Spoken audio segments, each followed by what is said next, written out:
Yeah. Hello, everyone, and welcome back to INACSL 24. And my name's Teresa Gore. I'm the content manager for HealthySimulation.com, and I'm here with presidents Desiree Diaz and Ashley Franklin. And we're going to be talking to you about what INACSL has accomplished this last year, where we're going to be headed in the next year, and some just let you know, like you talked this morning about the strategic plan and where we're going and what you're proud of. So I'm going to go ahead and let Dr. Diaz speak first about this last year, and then go over to Dr. Franklin and let her talk about this upcoming year. So I think one of the highlights from this tenure of mine in the last year was the international engagement, but also membership engagement.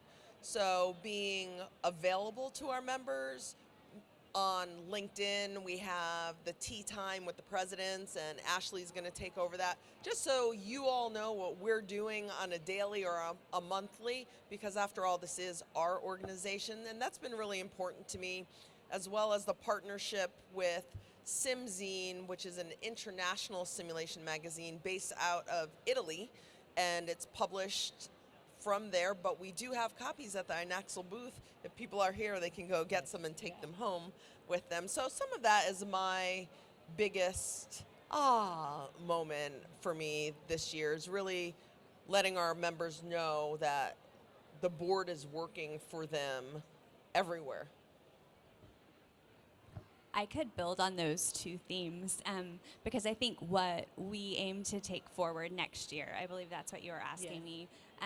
We're in year 2 of 3 of a strategic plan, and there is a big international focus there. And so I think those efforts will continue. I've met international colleagues this week, and it's so fun. This morning over coffee, I had a colleague from Spain who had just given his presentation, and then a colleague I met yesterday in a pre-con session, and he was from the Philippines, and we're all filling coffee cups at the same time. And I was like, you guys need to meet. You have a lot in common this week. And so those connections are fun, and we want to get all of our members from international homes and from the US and North America plugged into membership engagement education opportunities within INACSL. So give everybody like a high overview of the major programs that INACSL is offering to their members and to the simulation community to grow their faculty development, to grow the quality of simulation, and talk about some of those programs, because it just keeps growing and growing and growing. And that's the beauty of this. I can start. Okay. One of our hallmark products, and it has been for more than 10 years, is the Healthcare Simulation Standards of Best Practice. And a lot of our education opportunities relate to the Healthcare Simulation Standards of Best Practice. And we have several programs available online that are available asynchronous.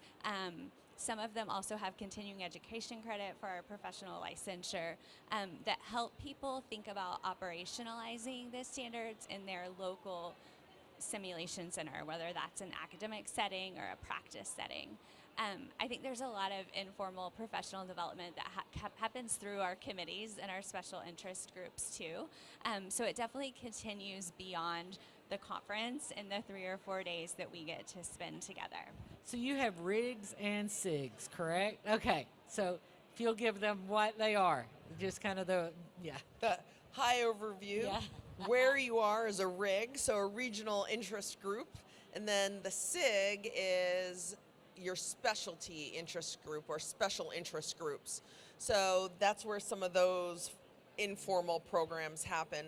But I think one of the unsung heroes of a program that we have is the research fellowship, Yes. where you really get that one-on-one mentor for new researchers on all different levels, actually, and then you're identified and paired with someone for a year. So that's just another type of programming. It's not just for academia, it's also for industry, and I think that's the beauty of our organization as well. And so some other programs besides the education, do you have anything else?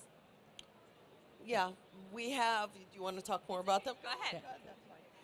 I just, one of the things that has changed that's building some energy, and I think is using international lenses, we're changing the way our international community kind of functions together to be a lot less Western, and it's being received well as an international community of practice. So I think that will continue to grow.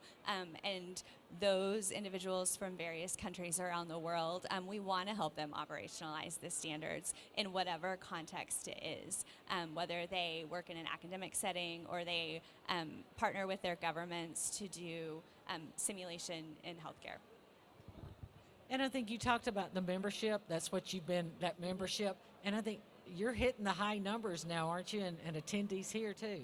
We are. We have a record number of attendees as well as a record number of members, and spanning over 14 different countries. And that's just amazing for nursing in the forefront of simulation.